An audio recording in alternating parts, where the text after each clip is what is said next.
আজকে আমরা বিদ্যুৎ বিল কিভাবে নির্ণয় করে তা শিখব। একটি বাড়িতে 80 ওয়াটের 2টা ফ্যান দৈনিক 4 ঘন্টা চলে আর 40 ওয়াটের 5টা বাতি দৈনিক 8 ঘন্টা চলে।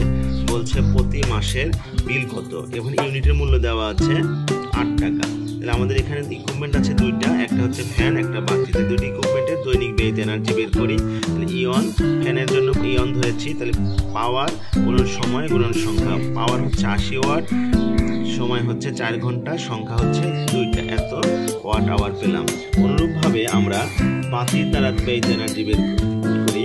তাহলে ইটু ধরি, ইটু হচ্ছে পাওয়ার গুণন সময় গুণন সংখ্যা। এখানে 40 ওয়াট কতক্ষণ চলে, 8 ঘন্টা, সংখ্যা হচ্ছে 5টি, তাহলে এটা হচ্ছে 1600 কিলোওয়াট আওয়ার। দৈনিক পেলাম। তাহলে আর দুটো ইকুইপমেন্ট নাই আমার, তাহলে দুটি ইকুইপমেন্টের জন্য দৈনিক মোট ব্যয়িত এনার্জি আমরা ই ধরি। ইয়ন যোগ ইটু, তাহলে এখানে যোগ করলে যেটা বের হবে সেটা হচ্ছে 2240 ওয়াট আওয়ার। এটাকে আমরা 1000 দিয়ে ভাগ করে কিলোওয়াট আওয়ার বের করব। কেন কিলোওয়াট বের করব? যে 1 ইউনিট সমান 1 কিলোওয়াট আওয়ার, আর ইউনিটের মূল্য দেওয়া আছে, যার কিলোওয়াট আওয়ার ইউনিট সমান।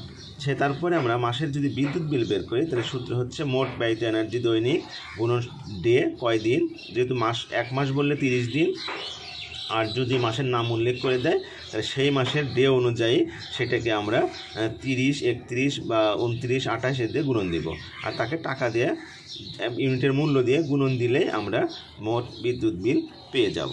ধন্যবাদ সবাইকে।